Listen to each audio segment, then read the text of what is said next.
Mga binahang sementeryo at sirang puntod ang problema ngayong undas ng ilang taga Bicol. At live naman mula sa Legazpi City sa Albay, nasa frontline ng balitang yan si Mon Gualvez.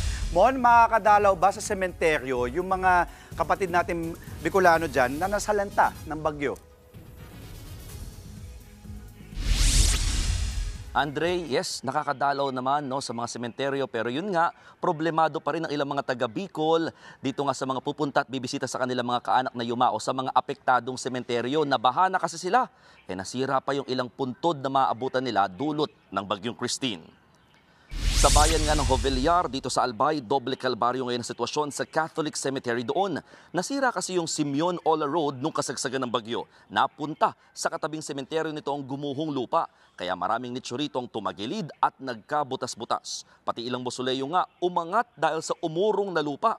Gayunman, hindi ito napigil ang ilang residente na bisitahin pa rin ang kanilang mga mahal sa buhay na yumao ngayong undas. Marami nga ang mga last minute pa rin naglinis at inayos sa mga puntod ng kani-kanilang mga kaanak. Sa ngayon, Andre, naka-full alert ang Philippine National Police dito sa Bicol Region bilang paggunita nga ng undas.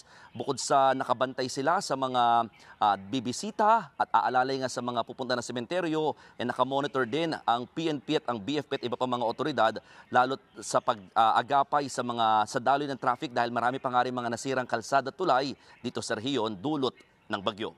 Andre.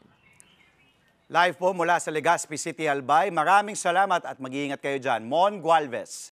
Mga kapatid, Dimples Romana po, kumpletuhin ang inyong umaga ng mga kwentong puno ng inspirasyon. Salubungin po ang bawat araw ng may ngiti at pag-asa. Kaya't mag-subscribe na po at mag-follow na sa aming social media pages ng News 5.